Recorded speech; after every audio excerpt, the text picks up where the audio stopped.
Olá pessoal, bem-vindos à aula 2, Contabilidade Pública para EAGS-SAD. Vamos dar sequência aos nossos encontros. Nesta aula a gente verá ainda a 4320. Essa aula 2, ela vai focar basicamente no ciclo orçamentário, na Lei 4320, artigos 22 a 33, 47 a 50 e 7582. Ou seja, são bastante artigos da lei que eu agrupei segundo uma lógica que eu acho que vai ajudar o estudo dos senhores, ok? Muito bem. Então, o ciclo orçamentário é o momento em que a gente registra desde os planos nacionais do governo, que é no plano plurianual, depois a Lei de Diretrizes Orçamentárias, que é o direcionamento, das metas para que a LOA execute, e o período da elaboração da LOA, depois de elaborada, como nós vimos, as unidades administrativas mandam para os setoriais, que mandam para o órgão central, que manda para a Casa Civil da Presidência, que manda para o Congresso. Parte da elaboração. O Congresso recebe, discute, vota e aprova a lei do orçamento. O presidente sanciona, executa a lei do orçamento. Depois há a fase do controle e avaliação da execução e do julgamento das contas. Agora aqui observe, ou eu atento para novos planos do PPA, ou eu atento para nova elaboração. A gente vai trabalhar nessa parte aqui, tá? Só da elaboração da LOA, aprovação, execução, controle, julgamento, elaboração de novo. Vamos ficar só nesse ciclo aqui. Eu vou chamar de ciclo restrito, tá? Da LOA. Não o ciclo macro, que engloba PPA e LDO, não. Vamos ficar só nesse ciclo da LOA, que é o objetivo da Lei 4320, tá? A gente vai ver o período da elaboração, da aprovação, da execução e do controle, tá? É esse ciclo aqui. Muito bem. Então seria essa ideia. Primeira coisa importante, o ciclo orçamentário, esse tempo que demora da elaboração, até o controle, a avaliação e o julgamento das contas, ele é maior que o exercício financeiro, tá? O exercício financeiro, mais uma vez, é 1 de janeiro a 31 de dezembro, artigo 34 da Lei 4320. Começa 1º de janeiro e termina 31 de dezembro, coincide com o ano civil. Então note que a elaboração já começa no ano anterior. Como vimos na aula passada, a elaboração do orçamento, a preparação da proposta, ela tem que ser enviada ao Congresso até 31 de agosto e tem que ser aprovado até 22 de dezembro.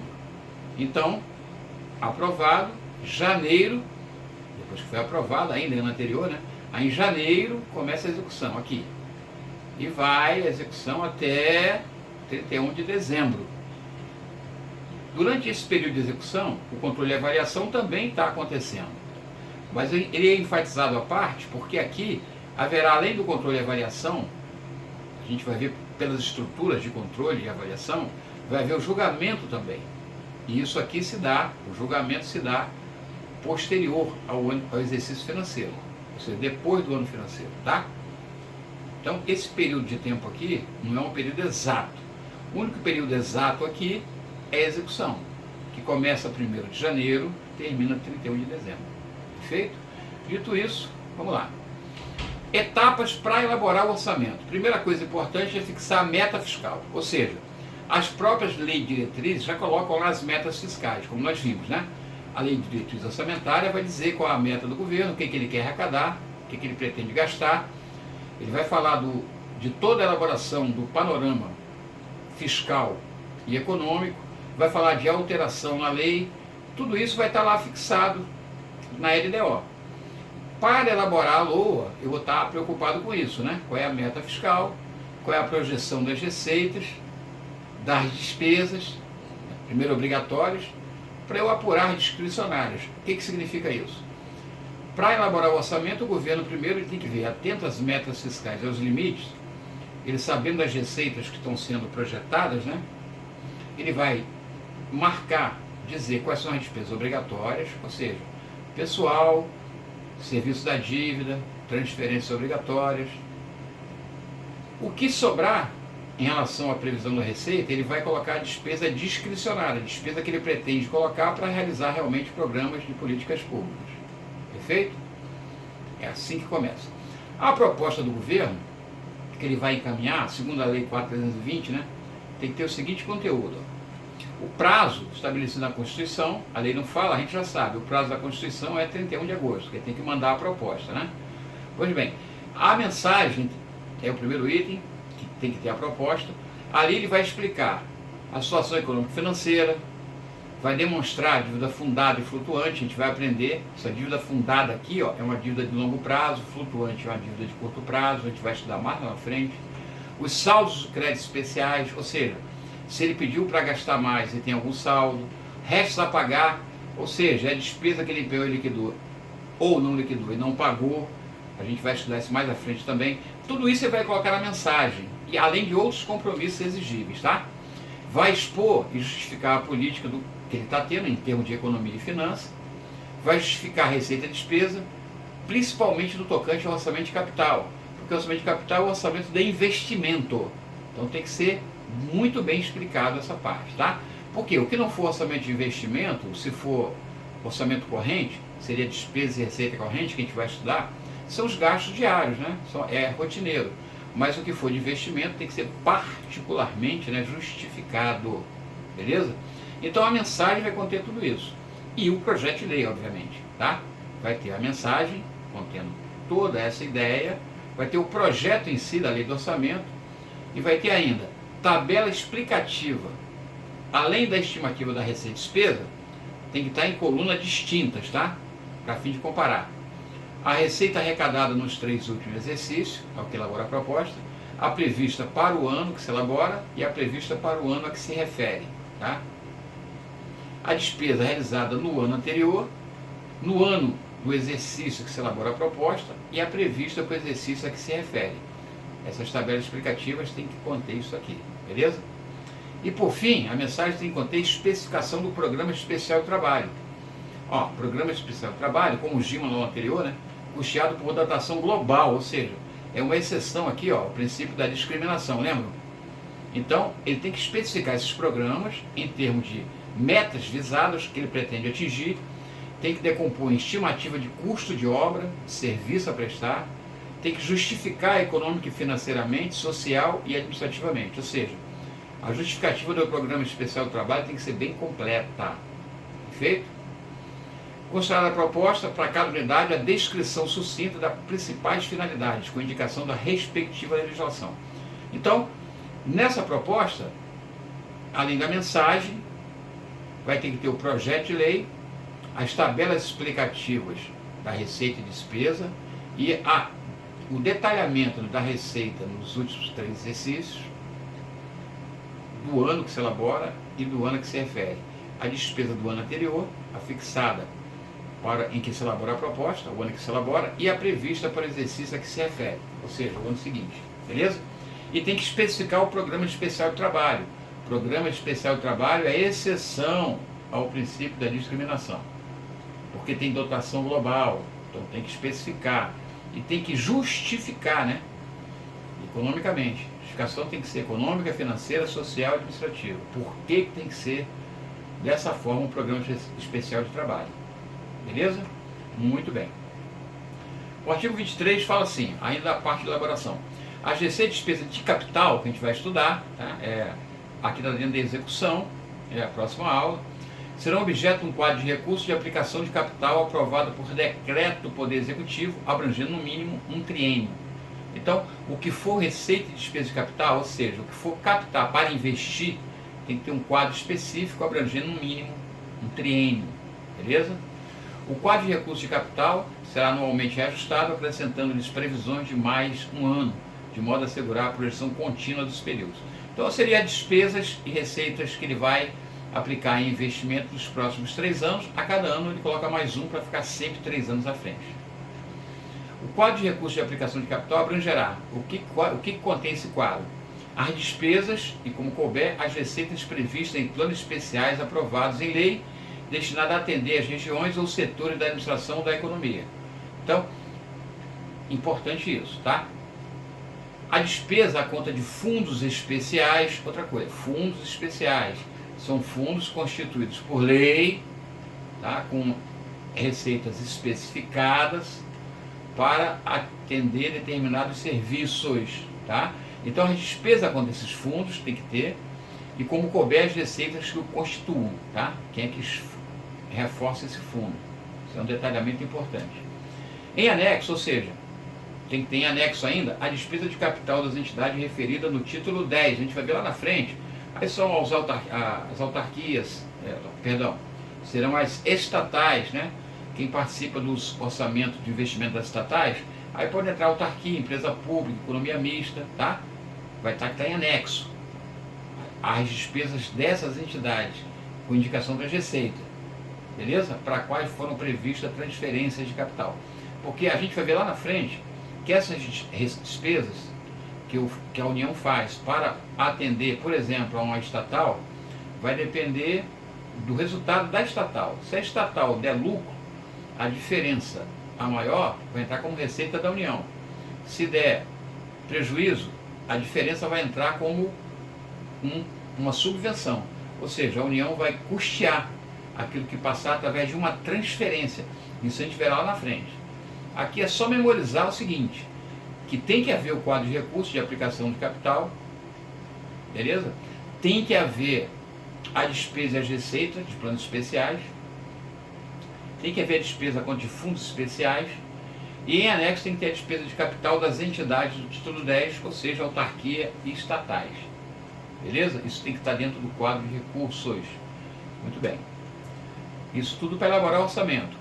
Os programas constantes do quadro de recursos e aplicação de capital, sempre que possível, serão correlacionados às metas objetivas em termos de realização de obra e prestação de serviço.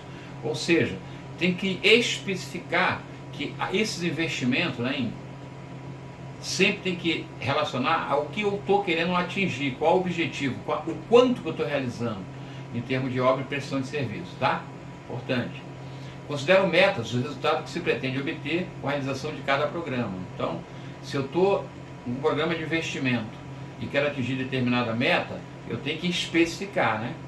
Sempre eu tenho que correlacionar, as metas objetivas das obras que eu estou fazendo, né?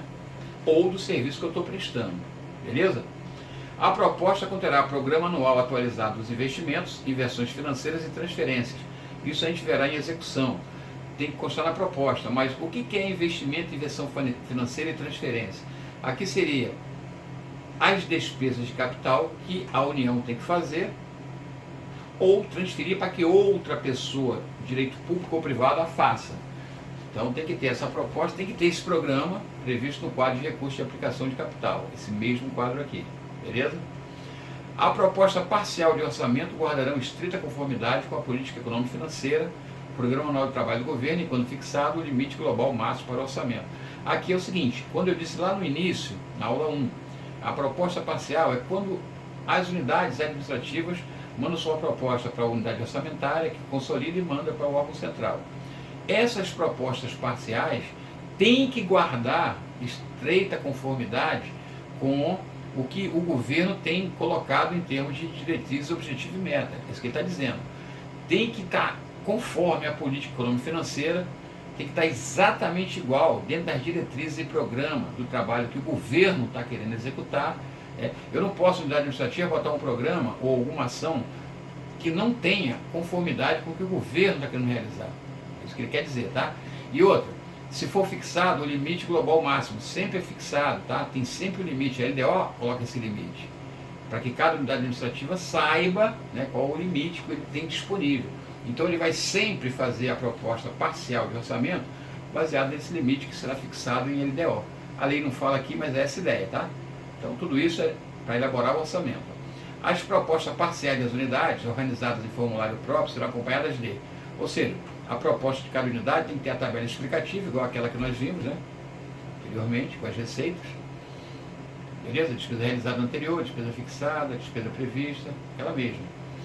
Tem que ter justificação pormenorizada de cada dotação solicitada, com indicação dos atos de aprovação de projetos e orçamento de obra pública. Ou seja, se a unidade administrativa tem uma obra e ela quer colocar no orçamento, ela tem que ter, então, os atos que aprovaram, né, os atos legais que aprovaram. Como é que foi aprovada essa obra, quem aprovou, foi aprovado pelo órgão máximo, né, pelo órgão diretor, né, pelo diretor da unidade, pelo ordenador de despesa. Então, tem que guardar essa justificativa, tem que guardar uma pormenorização da dotação. Então ela vai dizer, ó, foi aprovado, essa obra que eu quero realizar de engenharia foi aprovado no projeto tal, da empresa tal, beleza? Tudo tem que estar muito detalhado em documento para poder seguir dentro da proposta parcial para fazer parte do orçamento como um todo. Beleza? Caberá aos órgãos de contabilidade ou de arrecadação organizar demonstrações mensais da receita arrecadada, segundo as rubricas para serviço de base estimativa da receita da proposta. Ou seja, os órgãos de contabilidade ou de arrecadação têm que organizar, têm que confrontar a receita prevista com a arrecadada para ter uma noção, né? Para ter uma noção estatística correta para estimar a receita na proposta. Então, esses órgãos de contabilidade aqui, que a lei fala, na verdade, basicamente, né, STN, que é o órgão central de contabilidade, atualmente, né? Mas a lei não fala, só fala órgãos de contabilidade. Ele vai ter que ter esse controle para, demonstrando mensalmente, a gente vai ver que a LRF até comanda um demonstrativo, né? Que é o relatório resumido de execução orçamentária, mas, assim, para a gente só importa saber o que está na lei. Não vamos aprofundar não, porque a gente cai em tentação de aprofundar, complica. Os órgãos de contabilidade ou de arrecadação têm que organizar demonstrações, câmbio, da receita arrecadada, tá? De acordo com as rubricas. Para quê? Para ser base estimativa da proposta, só isso. Quando houver órgão central de orçamento, essas demonstrações seriam remetidas mensalmente. Tem órgão central de orçamento, que é justamente quem? O órgão central tem dois, né? De orçamento é a SOF, Secretaria de Orçamento Federal, e da parte financeira é a STN, Secretaria do Tesouro Nacional. Beleza? Isso ainda estamos falando de elaboração. A estimativa da receita terá por base as demonstrações a que se refere o artigo anterior, a arrecadação dos 3 últimos exercícios, pelo menos, bem como circunstâncias de ordem conjuntural e outras que possam afetar a produtividade de cada fonte de receita. Ou seja, para estimar a receita, além das demonstrações, vai se levar em conta também, né, as demonstrações dos últimos 3 anos, tem que levar em conta a circunstância de ordem conjuntural, ou seja, como é que está a economia, como é que está andando a economia e outras situações econômico, político, financeiras que possam afetar a produtividade de cada fonte, tá? Porque cada receita tem uma fonte, como nós vamos ver na próxima aula. Tudo isso tem que ter analisado para servir de base na estimativa correta da receita. Isso na elaboração da proposta ainda. E por fim, de elaboração, as propostas orçamentárias parciais serão revisadas, ou revistas, perdão, e coordenadas na proposta geral, considerando-se a receita estimada e as novas circunstâncias. Ou seja, as propostas parciais das unidades administrativas serão sempre coordenadas na proposta geral, sempre revista. O órgão setorial vai ajustar e depois vai mandar para o órgão central, que também fará um ajuste final. Perfeito? Bom, essa é a parte de elaboração. Alguns itens importantes, né? São os artigos que a gente leu literalmente, não julga ser muito importante, porque na prova, com certeza não vão priorizar esses artigos intermediários, né, que não são muito, assim, não marcam, não é um marco específico. Então, um marco específico aqui seria a elaboração do orçamento, é de competência do executivo, tem que ser realizada com base em a estimativa da receita, né, em circunstâncias de ordem conjuntural, tem que ter com base em arrecadação de anos anteriores, enfim, a ideia genérica que é importante. Artigo aqui eu não acho muito importante, mas é isso. Já na aprovação, a lei fala muito menos ainda, muito pouco. Porque, na verdade, na aprovação, na discussão, aprovação e votação, né, a Constituição fala a respeito, tem outras legislações. Aqui a lei é muito restrita, ela só fala o seguinte, ó, se não receber a proposta, se o Congresso, né, não receber a proposta no prazo fixado nas Constituições, que no nosso caso é 31 de agosto, ou nas leis orgânicas do município, o Poder Legislativo considerará como proposta a lei de orçamento vigente. Tá? Então, para aprovação, a primeira regra é essa aí, artigo 32. Se não chegou proposta, ele considera vigente como proposta. 33. Não se admitirão emendas ao projeto de lei que visem a... Note, aqui tem vários itens nominados pela Constituição. mas a lei só fala desses e a gente vai se ater a esses, tá? Então não pode alterar a dotação solicitada para despesa de custeio. Despesa de custeio a gente vai aprender é despesa corrente na aula que vem, tá? É despesa que foram anteriormente, para manter serviço anteriormente criado, a gente vai ver isso aqui. Salvo quando provada nesse ponto a inexatidão, ou seja, não é admitida emenda de projeto de lei para aumentar a despesa de custeio, mas se houver erro, se houver inexatidão, é uma exceção, aí pode. Não se admitirão que vise também a outra emenda que vise conceder dotação para início de obra cujo projeto não esteja aprovado pelos órgãos competentes, tá? Não só isso, além de ter que ser aprovado pelo órgão competente, ele tem que estar previsto aonde? Lá no PPA, concordo? Indicado pela LDO.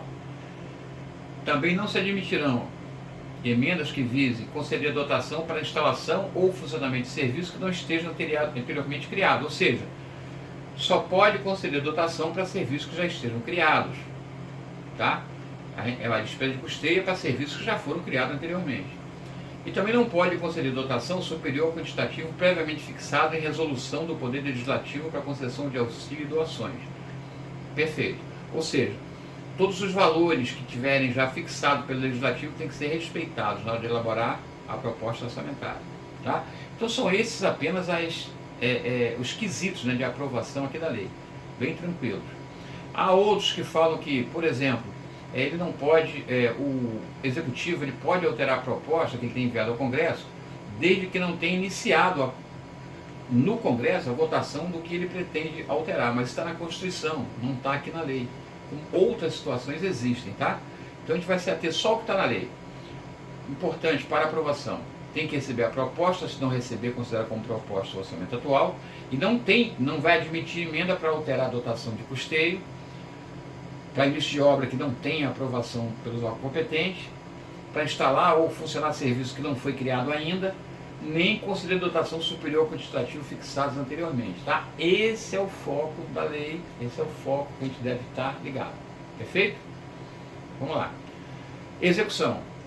A execução diz respeito ao seguinte: uma vez aprovado o orçamento pelo Congresso Nacional, o Executivo, por decreto, fixará uma cota para que cada unidade orçamentária se realize naquele período, né? Cada unidade orçamentária vai receber a cota para quê? Para poder assegurar, né, que ela tenha os recursos necessários que ela precisa. Perfeito? Então, a execução começa exatamente aí.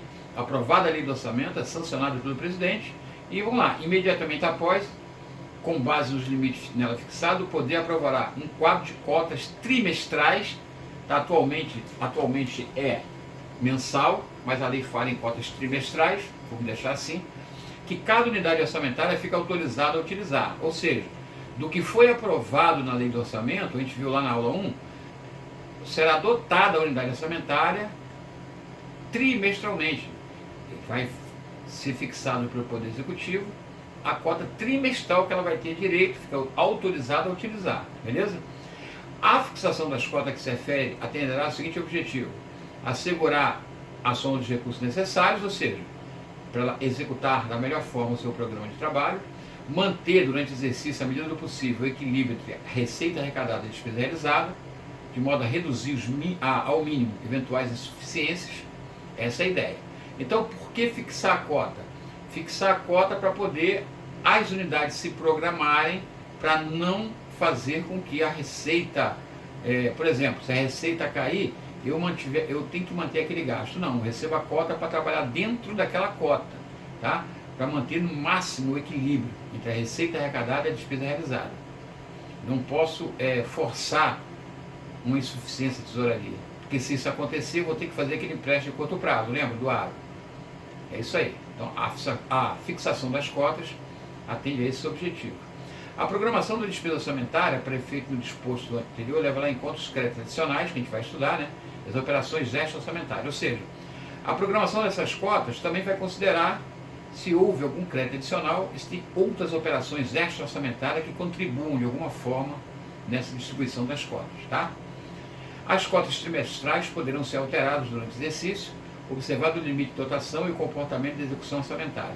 Ou seja, as cotas trimestrais têm um valor pré-determinado, mas dependendo de como a receita se comporte, aumentou a execução da receita, né? Aumentou a arrecadação, por exemplo, ou diminuiu, isso vai ser levado em conta para se ajustar essa cota, tá? Então, uma cota inicial será de 3, no segundo trimestre pode ser de 2, pode ser de 4, depende de como se comportar a execução do orçamento. E o que é a execução do orçamento? É arrecadar a receita e realizar a despesa, tá? Gastar as despesas. Essa é a ideia de execução. Essa execução é objeto da nossa aula a seguir. A gente vai falar de receita e despesa, classificações e execução, estágios, etc. Beleza? Muito bem. Agora, a parte final é mais importante, controle e avaliação. E julgamento, obviamente, também é julgamento, tá?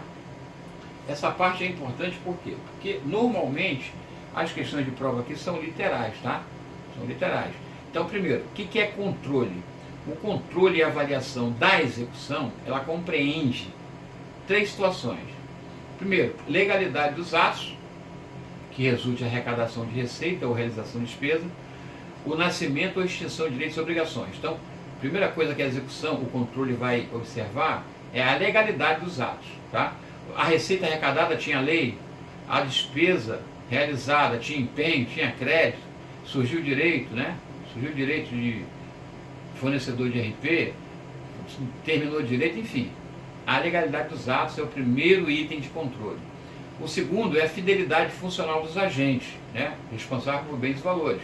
Então, os agentes públicos são fiéis, são funcionalmente fiéis na guarda de bens e valores públicos. Esse é o segundo item de controle. E o terceiro é o cumprimento do programa de trabalho, tá? Foi cumprido o programa de trabalho em termos monetários, em termos de dinheiro e em termos do que realizou de obra e prestação? Então, se ligue bem, são 3 itens de controle. 3 itens que compreendem o controle. Legalidade dos atos, fidelidade funcional de agente, cumprimento do programa. Beleza? Agora, quem executa, né? Quem vai executar esse controle? Aí a gente vai estar atento, porque a Lei 420 determina 2 sistemas de controle, na verdade. Tem 2 sistemas. Tem o controle interno, que está dentro da própria administração, tá? Ou seja, cada poder tem o seu controle interno. No Executivo, o órgão central é a União, é a CGU, né? Controladoria Geral da União. No Estado é a CGE, Controladoria Geral do Estado. Isso é internamente, dentro da máquina administrativa do governo. O controle externo já está fora da máquina administrativa, é uma instituição independente e autônoma, tá? Ele é sempre é exercido, sempre, pelo Legislativo, não esqueça, tá? O controle interno é legislativo.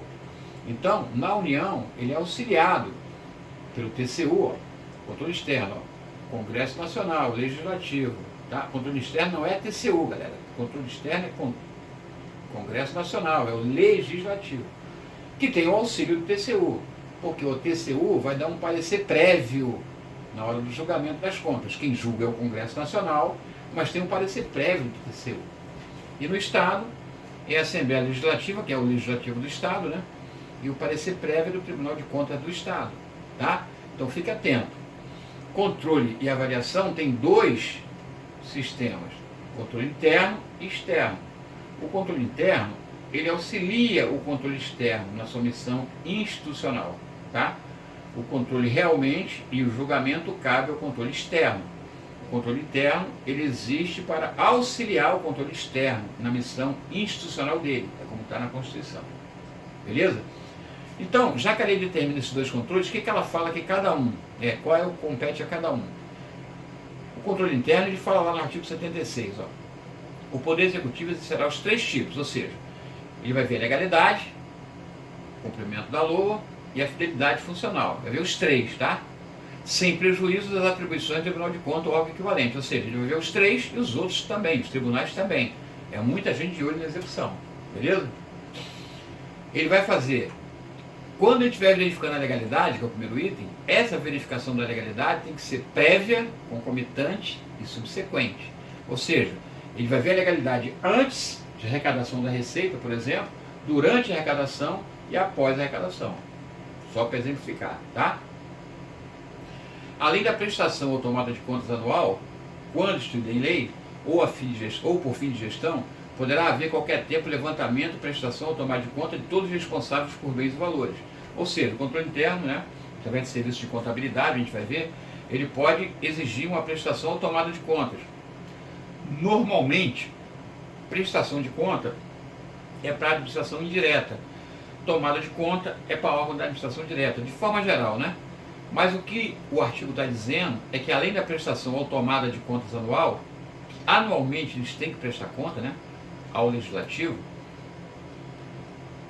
ou no fim de gestão, né, por exemplo, uma unidade administrativa é encerrada, quando é encerrada tem que fazer também uma prestação de contas, pode haver a qualquer tempo levantamento. Tá? A qualquer tempo, então, pode haver levantamento, prestação ou tomada de conta de todos os responsáveis por bens e valores.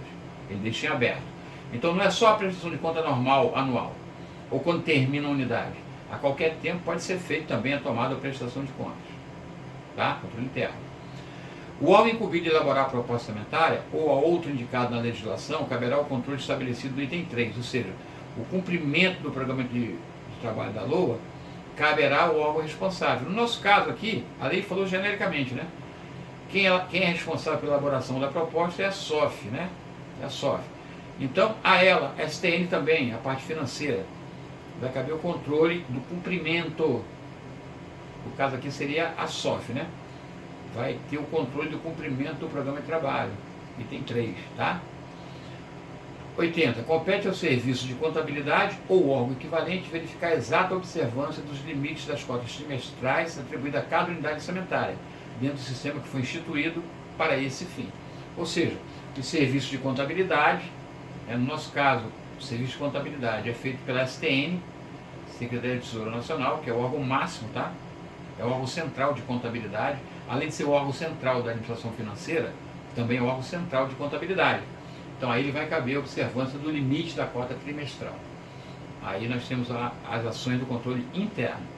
O controle externo, diz lá no artigo 81, é do Poder Legislativo, como eu disse, né, terá por objetivo verificar a probidade da administração, a guarda e legal emprego do dinheiro público e o cumprimento da lei orçamentária. Então note, cabe ao controle externo, tá, o controle da execução orçamentária, especificamente nessa letra de lei, como poderá cair na prova, né? Qual o objetivo do controle externo? Verificar a probidade, né? E o controle interno está vendo lá a fidelidade administrativa. É similar, né? Probidade da administração, a guarda e legal emprego dos dinheiros públicos, vê que é um complemento, né? E o cumprimento da lei, não só do programa, da lei como um todo. Então o controle externo é mais abrangente, né?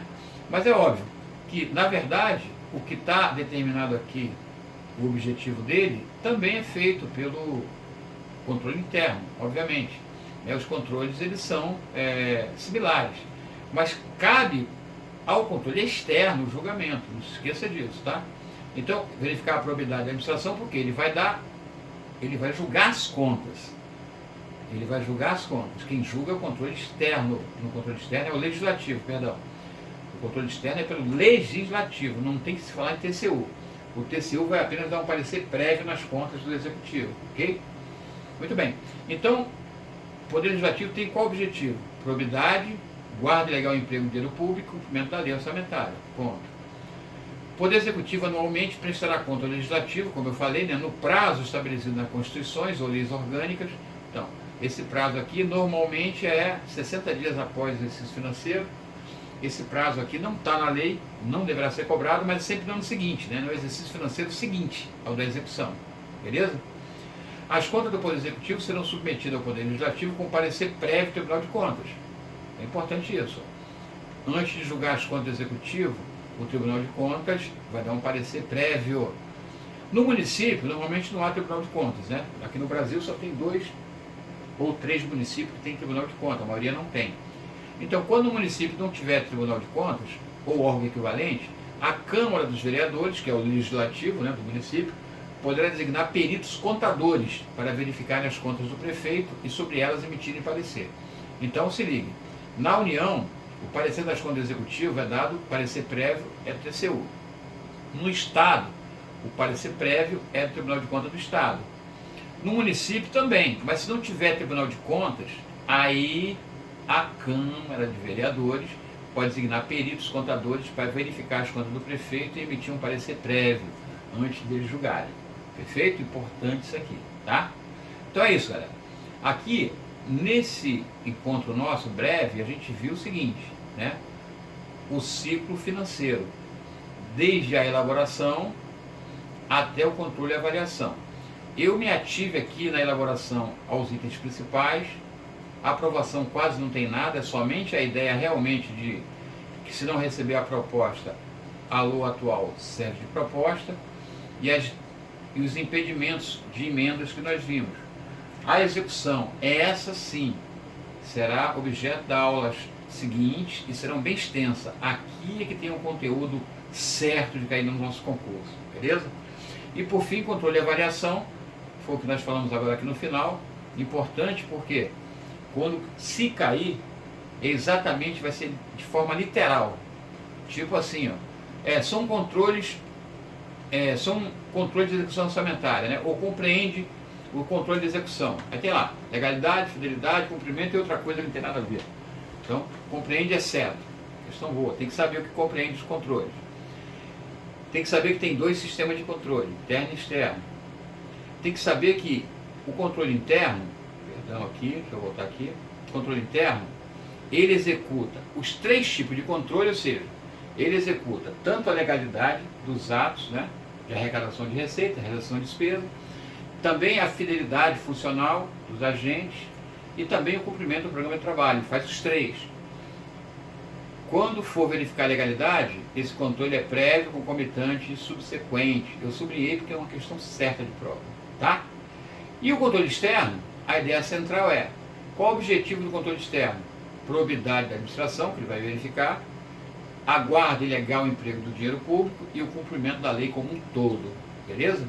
Ele vai julgar as contas do executivo com parecer prévio do Tribunal de Contas, e é isso do controle externo. Show? Muito bem, estamos fechando então a aula 2. Vamos fazer um exercício para ver como é que cai sem prova. Primeira questão: processo contínuo, dinâmico e flexível através do qual se elabora a prova, executa, controla e avalia os programas do setor público no aspecto físico e financeiro. Corresponde, portanto, ao período de tempo que se processa a atividade típica de orçamento. Então, a atividade típica de orçamento é o ciclo ou processo orçamentário, né? Ciclo ou processo orçamentário, letra A, bem simplesinho. 2. São fases do processo ou ciclo: elaboração da proposta, aprovação, execução e avaliação, como vimos, né? Desde dado. Muito tranquilo essa parte. 3. Conforme dispõe a Lei 4.320, a proposta que o Poder Executivo encamará ao Legislativo será composta de mensagem, projeto de lei, orçamento e tabela explicativa. Deverão constar na tabela explicativa, exceto... Então, observe, você memorizar essas tabelas pode não ser ruim, mas, pelo menos assim, uma questão literal você consegue matar pelo seguinte, ó. Compõe a tabela. Vamos lembrar do que compõe a tabela? Ó, despesa realizada no exercício anterior? Sim. Se fosse despesa, se fosse receita nos 3 últimos, lembra? Despesa fixada no exercício que se refere e elabora a proposta? Sim. Receita prevista para exercício que se elabora? Sim. Receita arrecadada nos 2 últimos? Não, nos 3 últimos, lembra? 3 últimos exercícios. Então aqui é o errado, é o exceto, desde dado. Então, é bom memorizar essas partes assim, que fala de tabelas, né? Importante. A mensagem, o que consta na mensagem? É a mensagem política do governo, as estimativas, estatísticas, enfim. É bom memorizar essas partes básicas que nós acabamos de ver. E agora é o cafezinho. Próximo encontro veremos receita pública, tá? Então, a aula de hoje tratou de ciclo orçamentário, uma aula bem tranquila, bem simples. Próximo encontro veremos receita pública. Forte abraço. Até lá.